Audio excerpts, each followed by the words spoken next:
My name is Michael Croft-White. I'm one of the engineering directors at Canonical. So we're going to talk about landscape. But about 6 months ago, when I first got the message from Tavish and Joe saying, "Oh, we've got an IoT day. This is exciting. Why don't you come down to London and talk?" I was like, "Yeah, it sounds good. Yeah, let's do that." I haven't actually seen this new office. This new office has only been open for a couple of months now. So this is actually my first visit. So it's like, great. When do I need to get there? 8 a.m. Excellent. So I'm going to do the first keynote speech, yeah? No. Straight after lunch then, when everyone's ready and ready? No. Right. You can do the last slot. Great. So unfortunately, you've got me to finish. The good news is that alcohol is nearby. The bad news is that most of the other presenters seem to have stolen most of my content and chucked it in their slide decks before we got here. So anyway. But before we go on, I do like this new office. This is, like I said, this is the first time I've turned up. But the best bit, I don't know if you've seen it, if you sort of go down this corridor and you walk towards the offices, there's a little sign saying, obviously, don't go down there. It points at Traitor's Gate. And, you know, this is like the bad and the horrendous of the empire, you know, hundreds of years of British history. And this is where we take people to do them in. And so I walk down that corridor thinking, yeah, okay, great, here we go. Unlike the other presenters, do feel free to interrupt me mid-talk. I don't mind that at all. Like I say, most of the content's been stolen and come up earlier, so if we go off on a tangent, we go off on a tangent. So what is Landscape? Landscape is a systems management tool designed to help you... Yeah, you can read. Yes, it's what we use for managing our devices. Someone mentioned earlier that Landscape is a product that is almost as old as Canonical itself. It came out in 2006, and initially it was there to manage your Debian packages. That's what it did for a long time. And then last year, we sort of said, okay, well, let's bring it to the IoT market. You know, let's introduce management for Snap devices, and let's sort of start making it something we can really sort of get our teeth into for the IoT world. And now we're at the point where Landscape can manage your entire Ubuntu fleet. If you really wanted to, you can have it managing your servers, your desktops, your IoT devices, all in one sort of plane. Our friends earlier from Mercado mentioned they don't use Landscape.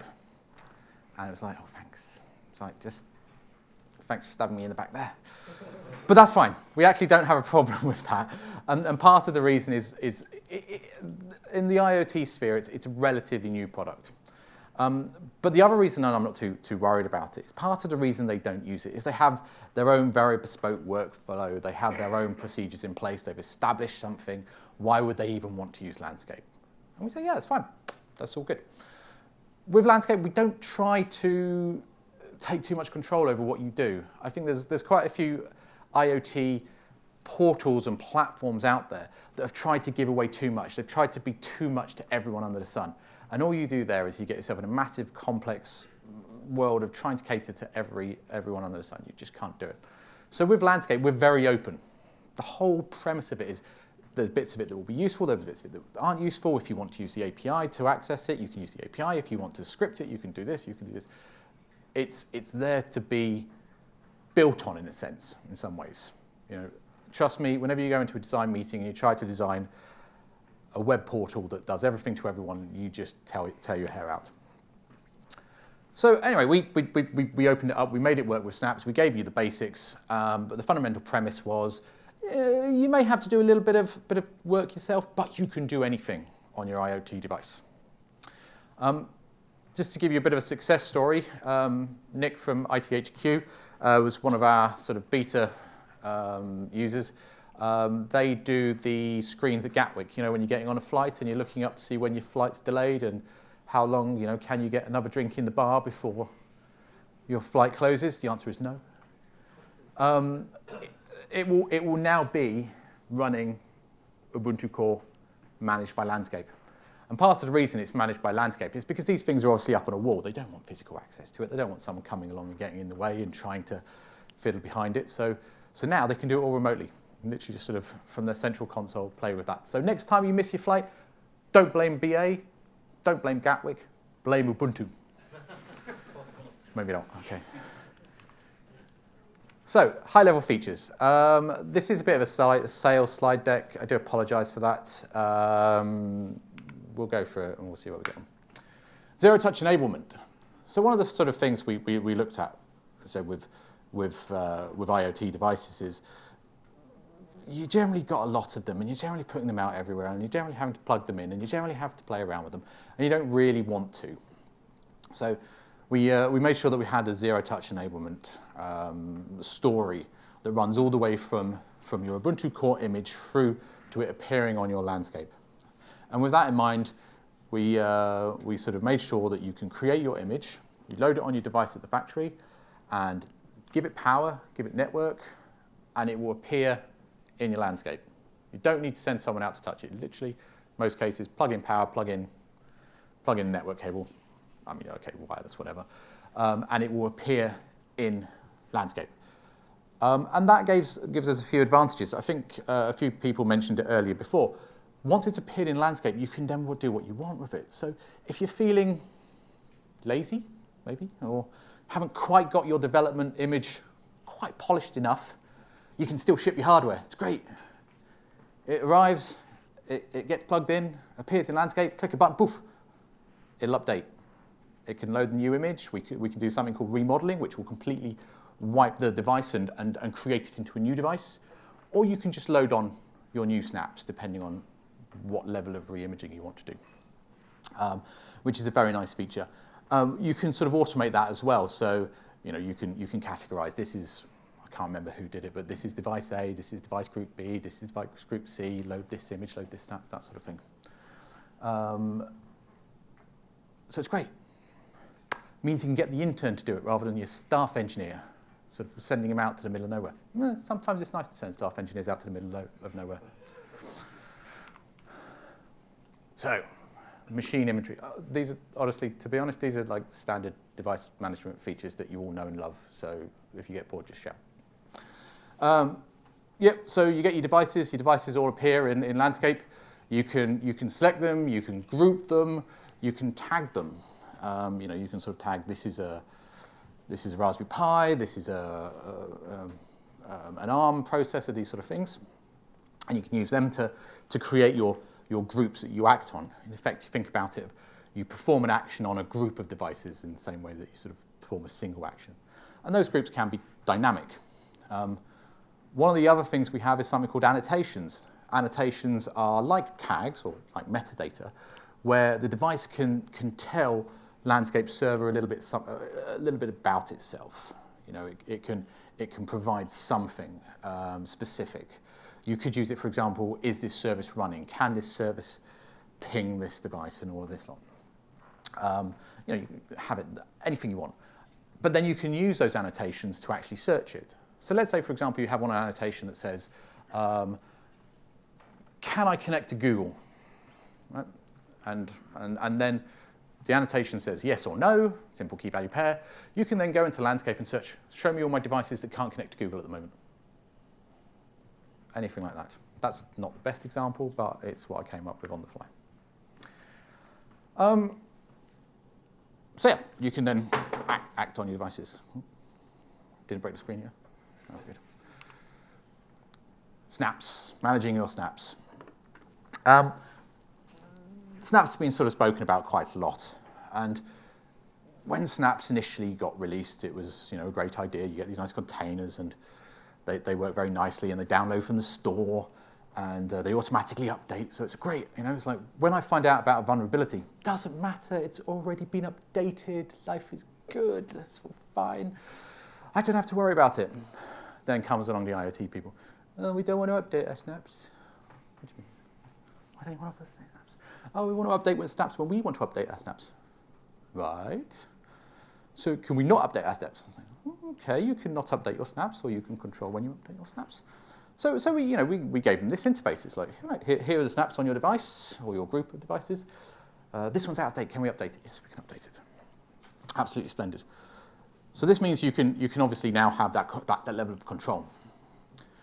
But that then sort of brings you a problem. What happens if I've got an old snap there? So we might have vulnerabilities. So, okay, no problem. Landscape has got you covered.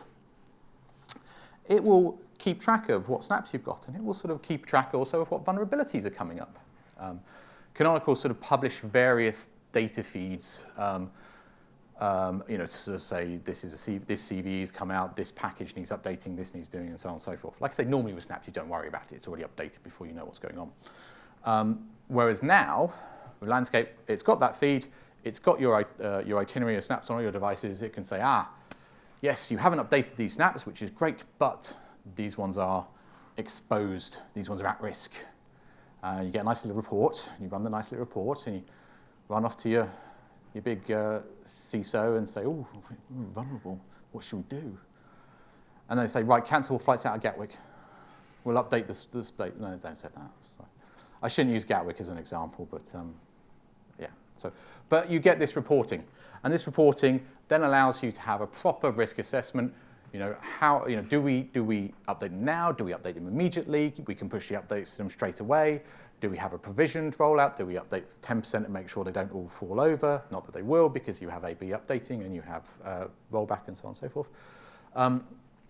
Can we, how much do we need to rush? And on top of that, you then get a report at the end of it that sort of says, my fleet has no known vulnerabilities in it, which is great. And then if that's wrong, you blame Canonical again. I'm not saying the theme of this conversation is blame, but no. Historical monitoring, graphing, reporting. Great. Everyone talks about telemetry, observability, right? And say, great, I want to see inside my device. Brilliant. And your engineers love it. And you say, we're going to implement OpenTelemetry. And then all of a sudden you realize, hang on a second, do I really want traces and stacks and logs and metrics and all of that lot for all of my devices? My device is like this big. I don't want to. I don't care that much. Right, I do. So we try to provide sort of a halfway house in Landscape. You can do full observability if you want to. That's usually sort of a separate OpenTelemetry collector type thing and our observability stack. Great for debugging and all of this lot. Production, we're more interested in this. Is it overloaded? Has it got enough memory? Can it ping landscape.com? Very simple things. And these metrics get automatically collected. They're collected about every 5 minutes or so. We have sort of your standard ones, like I say, memory, load, that sort of thing. But then you can also do custom ones if you want, something specific. So like I say, this one at the bottom is pinging landscape.rajanpatel.com. Rajan's the product manager for Landscape, not just some random person I picked on. So you can have this sort of information. You can get that level of observability you really need for production. Do I have a problem? Do I not? And that's sort of baked in. It's all very nice and very easy. You can go a little bit more into it. You can see what processes are running, make sure things are up and going. Are they consuming too much CPU and all that lot. That's not so important for snaps, but we include it as a nice little sort of something for you to look at. So, yep. On the CPU side, because of the multiple platforms, microcontrollers and also desktops, does it need to do any sort of normalization depending on the number of cores, or do anything special? It does. I wouldn't say it's a particularly sophisticated CPU percentage. Because again, it's not meant to be observability. It is meant to give you a rough idea. Okay. I don't want to sort of badmouth it, but if you're that fussed about the low-level information, then look at our observability stack. So, yep. Can you get data based on snaps, or is it like processes? So you can. It's not fully integrated into the UI because the problem is with snaps, we don't really know what data you're providing. But we'll talk a bit about what you can get out of snaps sort of later. Scripting and automation. So this is where the sort of the main feature of Landscape comes in. As I said, we wanted to provide you an open platform where you could do anything you wanted. And the easiest way to do that is actually script execution. Now, we have a nice sort of framework for that. We can allow you to run these scripts. And these scripts on Core, Ubuntu Core, have full access to Snapd. Right? And for those of you who know Core, you'll know that pretty much once you've got access to snapd, you can do anything you could possibly want to, probably more than you want to. So we ensure you can do that. One of the nice things is it can be used to return information from a device. So for example, a snap, without physically accessing the device. This is great because it means you can download the logs. My device has stopped playing games, playing ball. What shall I do? Oh, well, just send me the snapd dogs. I'll have a look at it. We always get it. You go to support, and it's like, OK, have you turned it off and on again? Yes. Have you tried updating? Yes. Can you send me the logs? No, it's in the middle of the Outer Hebrides upper wind turbine. Like, not a problem. We can now send this quick message off, and we can pull out our logs. The nice thing is with the script as well, you can prune the logs, so you don't have to get everything. You can get last days. You can even sort of query it. You can do whatever you want. Round trip for this kind of thing is of the order of a minute, depending on your network connectivity. It's not an interactive connection. It is a sort of message return type thing. But in 99.9% of the times, this will give you an idea of, do I need to get someone out of bed to go and change it, or do I need to turn it off and on again? Not do you need to turn it off and on again, because Ubuntu Core doesn't need to turn it off and on again. Right, so no one likes writing scripts. No one does. So we do it for you. It's quite good fun, actually. I've got a task for some of my new engineers to sort of write some scripts and put them up here to sort of give you all the types of things you might need to do. This repository is obviously available to you all. It shows you how to play with your update timings. It shows you how to change tracks. It shows you how to update snaps. It shows you how to connect interfaces, disconnect interfaces, add users, take away users. What does anyone else want to do? You don't want to do it? Yeah, you can do it with that script. If you think of something that you want scripted, send us an email. I will dispatch an engineer to work on it straight away. Ish. No, I will. I mean, it's quite good because it gives them a bit of mental exercise. And if your script is really tedious, I'll pick the right person to do it. High-level architecture. So landscape comes in multiple editions. Landscape comes in two components. You have your server, you have your client. Your client sits on the device. In the case of Core, it is a snap. The snap itself is available from the global snap store. You can install it onto any device you want. The server, we have a SaaS. SaaS is maintained by Canonical. You get to manage it. It is included with Ubuntu Pro. You haven't already paid for it. It comes free with your Ubuntu Pro subscription. So if you have 1,000 devices, you can have 1,000 seats on our SaaS, no problem. If you don't pay for it and you want to use your free personal account, you can have 5 free ones on a SaaS. Get your own account. And it's all automated. You don't even have to talk to anyone. It's lovely. I don't know about you, but I love it when I don't have to talk to anyone. You know those things where you go into a pub now and you scan the QR code and you order a drink and the drink just comes to you? It's wonderful. Wonderful. That's the future.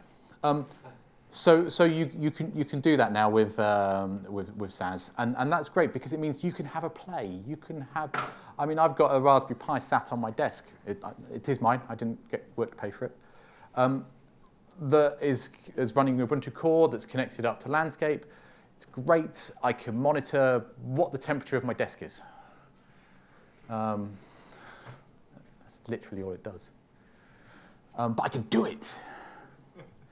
So anyway, so SaaS is great. SaaS is a great way to get you going. SaaS doesn't come with an SLA, is one thing we will say with that. It's not something we sort of guarantee. It's fine if you sort of have relatively low requirements for sort of uptime and all this lot, but if you came to us and said, oh, we want to use SaaS, but we need 3 nines uptime or something like that, we'd say, okay, you're probably better off running either self-hosted or managed services. Self-hosted, great. Run it on your own premises, run it in the cloud if you want. It does have a few advantages over the SaaS version. You can integrate it with your single sign-on. You can keep things private. You can obviously stop us looking because for some reason, people think that all we do at Canonical is sit and look at your data. I mean, we do. No, we don't. That's our Friday afternoon fun. So you can self-host it. Now that is again no cost option. It's included in your Ubuntu Pro subscription. Obviously, you've got to set it up and do that, but we provide all the documentation and usual support for how you can do that, all included. The other option is something we call managed services, which is where you get us to set it all up for you and run it on a cloud and manage it and so on and so forth. That's great if you don't want the hassle. All I can say is the first time I saw someone do a quote for that, I was gobsmacked, realised I was in the wrong department. But I'm told that is what it costs these days, to do things. I'm sure Joe will say it's very reasonable, very reasonable. But also with that, we do have the advantage that we can set it up with your high availability requirements, your load balancing requirements. We can have redundancy, we can have failover, you can have everything under the sun, which again is a little bit excessive for my Raspberry Pi sat on my desk, measuring my desk temperature. So you can manage any Ubuntu instance you like. We've kind of already said this. One of the nice things with it is you only need TCP reachability. You can tell this was written by an American. Reachability, is that a word? Is needed to register and manage your Ubuntu to the landscape server. All communication is basically pushed from the client to the server. And part of the reason for that is it just makes getting around firewalls and so on and so forth very, very simple. It all uses port 443, so it's pretty simple to set up. You can obviously reconfigure that if you want. But it is intended not to be a highly interactive experience. It's not. There is sort of slight delays. The advantage with that being it's significantly easier to configure your contactability. Is probably a better word than reachability for that. And you can have your role-based access control. I don't know why that's been stuck on the bottom of that slide, but yeah, API basics. So as I mentioned, we want to make it a nice open platform. We want people to be able to do what they want with it. So we let you play. We let you have an API. Anything you can do in the user interface, you can do through the API. In fact, probably more to some extent. And this means you can integrate landscape into your own workflow. You can have your workflow working in the background and just sort of have it sort of triggering that final event, that final action in landscape. Obviously, you get an endpoint, you get an access key, you get secret keys like any other API. Does anyone want to know anything more about that? No. Okay. No. Deployment scenarios, air-gap deployments. Can we deploy air-gap? Yes, we can. Why you'd want landscape on a boat, I don't know. But we do not require an internet connection to work. As long as you have connectivity between your landscape and your device, all is good. That then gives you your advantage that if you want to have it completely off-grid, you can have it completely off-grid. Obviously, landscape can't do magic. It can't update your devices if it doesn't have an internet connection and connection to a store of some description. But you can do things like take your USB stick with your new updates on and put it on your landscape server on your ship, as you do. And then it distribute them to your devices. There's no real magic there. But there is the fundamental thing is there is no requirement for it to have some kind of overlord. Not very exciting. Very good pictures. Okay, drinking times coming up. Landscape does not require learning. Well, I said that as well. IoT and devices. Get started today. Can you tell it's nearly drinks time?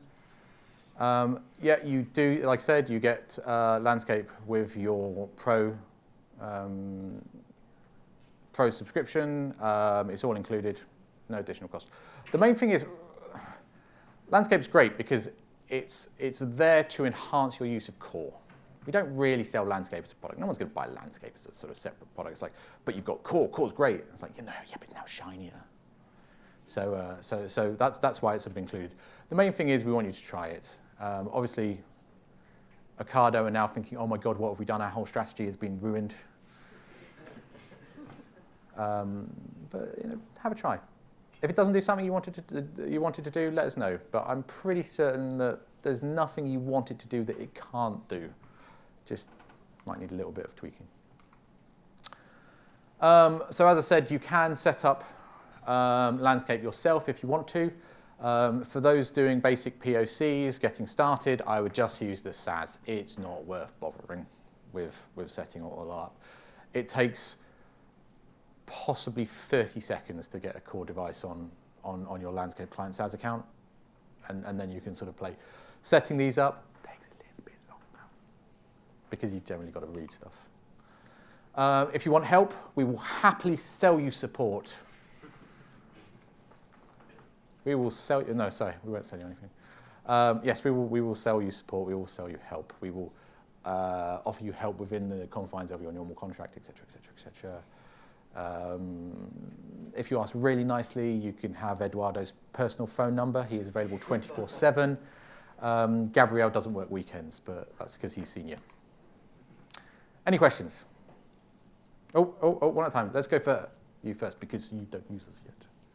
In regards to the reporting, yes. In regards to services and everything like that, does it have container awareness? So if I have, say, a developer running desktop that's running K8, is Landscape aware of what's running on containers? I wouldn't commit to a specific use case, but in most use cases it will. So for example, the classic one is WSL. It has very good awareness of what you're running in WSL, what your containers are there, and so on and so forth. Yes, in a lot of cases it will have container awareness, but people do have a tendency to have nuanced, weird setup. So let's say probably. Okay. In relation to your zero-touch provisioning, what's your mechanism for device identity? So the device identity itself is based on the standard Ubuntu Core device identity setup. We kind of stack our services on top of each other because we don't want to sort of repeat ourselves. So with Core, one of the first things it does is it has an onboarding process to a store, sort of the global Snap store or your own brand store. As part of that exchange, you have your standard insert cryptographic text here, way of onboarding it, and then Landscape will basically hang off the back of that one. So you can then use that as sort of various information. Without getting into it too much, the store onboarding uses a service called Serial Vault. With Serial Vault, you assign certain serial numbers. What you can then do is you can then report those serial numbers back to Landscape. So if you want, you can name the devices anything you want when they appear in Landscape. Or you can use the sort of serial numbers that you get from Serial Vault. And then you can link them all up and make them do nice things. So we would still need our own kind of way of bootstrapping the device initially?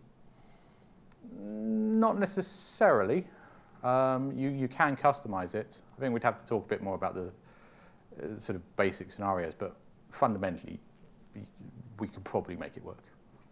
Again, I'm just non-committal. You might have noticed this about me.